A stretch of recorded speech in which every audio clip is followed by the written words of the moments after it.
Welcome to this explainer.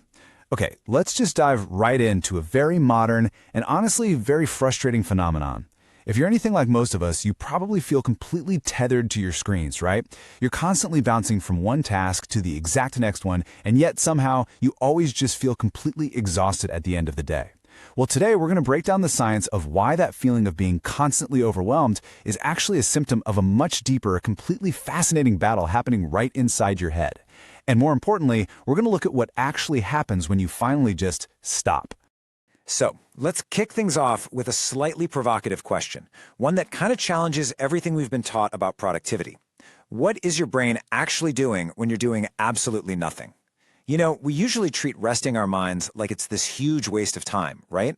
Just a void of unproductivity. But as you'll see, the science tells an entirely different, incredibly active story. All right, Section 1, the overstimulation problem. To really get what the resting brain is about, we first have to understand the hyperactive brain. Cognitive researcher Amishi Jha experienced this modern overload firsthand. Now, despite literally being an expert on attention, she found herself so utterly burnt out, so disconnected from her own life, that she actually lost feeling in her teeth from stress-induced grinding. I mean, wow. It was a massive wake-up call for her. She realized she was living on complete autopilot, to the point where she couldn't even focus on reading a simple bedtime story to her son. And honestly, that fog of digital age stress is something so many of us can intimately relate to. And this perfectly illustrates a really key distinction that researchers like productivity expert Chris Bailey have uncovered. We tend to think that distraction is our enemy, right? Like, our main problem is just that we can't focus. But research shows distraction is actually just a symptom. The real root cause, overstimulation. See, our brains have this built-in novelty bias. Every single time we check an email or scroll through social media, bam, we get a little hit of dopamine. Our brains are actually actively rewarding us for seeking out distractions, which makes us constantly crave that high stimulation state. Because of this dopamine-driven novelty bias, our attention spans have absolutely plummeted. Studies show that when we sit down to work at a computer, we focus on one single thing for an average of just 40 seconds before switching to do something else. 40 seconds, that's it. And if you've got a chat app open, yep, that drops to 35 seconds. We are constantly, perpetually stuck in the state of high alert, low depth processing. Which brings us to Section 2, the default mode network. So, what actually happens in that head of yours when you do manage to step away from those hyper-stimulating screens and just let your mind rest? Well, for decades, scientists naturally assumed a resting brain was an inactive brain. But neuroimaging revealed something totally shocking. When you stop focusing on an external task, this massive, highly coordinated system in your brain kicks into high gear. It's called the default mode network, or the DMN, and it is incredibly energy intensive. It consumes about 20% of your brain's total energy. So yeah, you are absolutely not idling when you're doing nothing. Think of it like this background symphony that is constantly weaving together your internal narrative. It replays episodic memories to help you learn from the past. It engages in perspective memory, which is how you envision your future. It creates your very sense of self-awareness. And it powers social cognition. So it's constantly running these little simulations of what other people might be thinking or feeling so you can navigate social situations. Simply put, it is literally the network that makes you uniquely you. But it's not all sunshine and rainbows. Section 3, the dark side of wandering. The default mode network is definitely a double-edged sword. When it's left completely unchecked, especially in a brain that's chronically stressed out or overstimulated, the DMN can actually turn against us. Research estimates that we spend a staggering 47% of our waking hours with a wandering mind. And for a lot of people, an overactive DMN leads directly to unhappiness. It generates self-critical thoughts, negative rumination, anxiety. You know that annoying voice in your head that suddenly reminds you of that super embarrassing thing you did 5 years ago? Or the one that obsesses over a really minor argument? Yeah, that's your DMN working against you. So the absolutely crucial point here is distinguishing between harmless, spontaneous mind wandering and something much more disruptive. Spontaneous mind wandering is just that normal background chatter. But for some folks, the DMN fuels what's known as maladaptive daydreaming. This is a deliberate, compulsive kind of wandering where people will actually isolate themselves for hours just to escape into these really complex fictional narratives. It gets to the point where it interferes with their work and relationships. It just really highlights exactly how powerful and addictive the brain's internal simulator can become. Okay, let's flip the script entirely. Section 4, the power of scatter focus.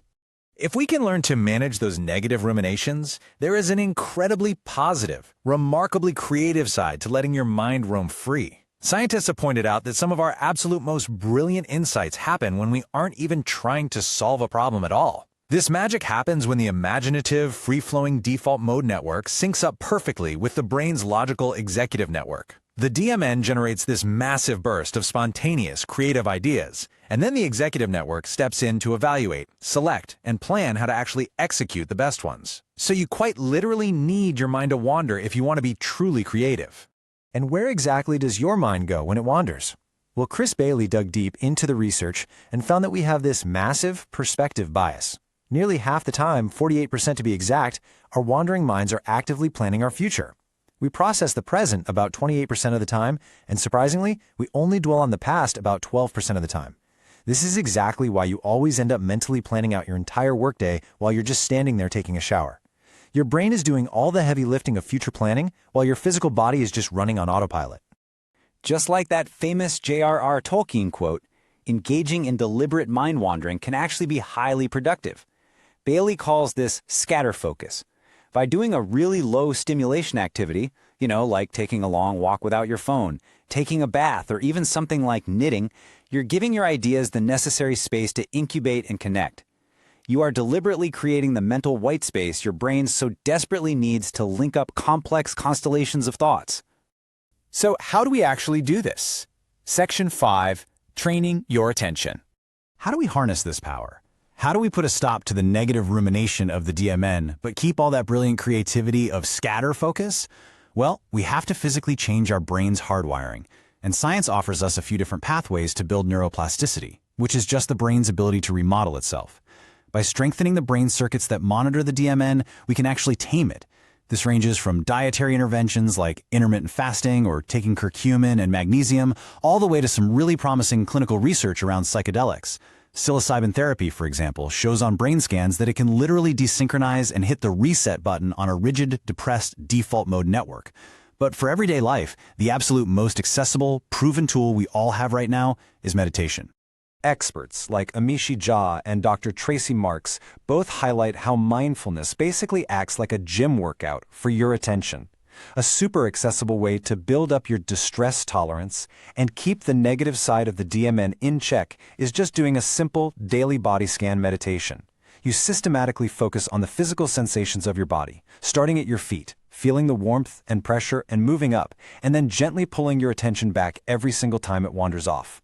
By doing that, you're literally strengthening the neural pathways that pull you out of those negative mental loops. Alternatively, you could just attack the overstimulation problem head-on. Chris Bailey recommends a 2-week boredom challenge. The idea is to purposefully lower your stimulation levels. Read the iTunes terms and conditions, or, as he famously did, wait on hold with an airline's baggage claim department. It usually takes about a week for your brain to adjust downward from its constant dopamine addiction. But once it actually does, your attention span miraculously expands. And because your brain is suddenly starved of all that external input, your internal ideas just begin to flow beautifully. Because ultimately, reclaiming your focus isn't about trying to fit more hustle into your day. Honestly, we're all already doing way too much. To move forward, you need space. Think of it like cars on a highway. They literally need empty space between them to flow smoothly. The state of our attention determines the state of our lives. If we are constantly endlessly distracted, our lives are just going to feel fractured and completely overwhelming. So I want to leave you with this thought to mull over today. If you intentionally carved out some of that white space, if you completely disconnected from all your screens tonight and just fully embraced the boredom, where would your mind go? What brilliant, life-changing ideas are currently being drowned out by the constant pinging of your devices? Give your brain the permission to do absolutely nothing, and you just might be amazed at everything it manages to accomplish. Thanks so much for joining me on this explainer, and I'll catch you next time.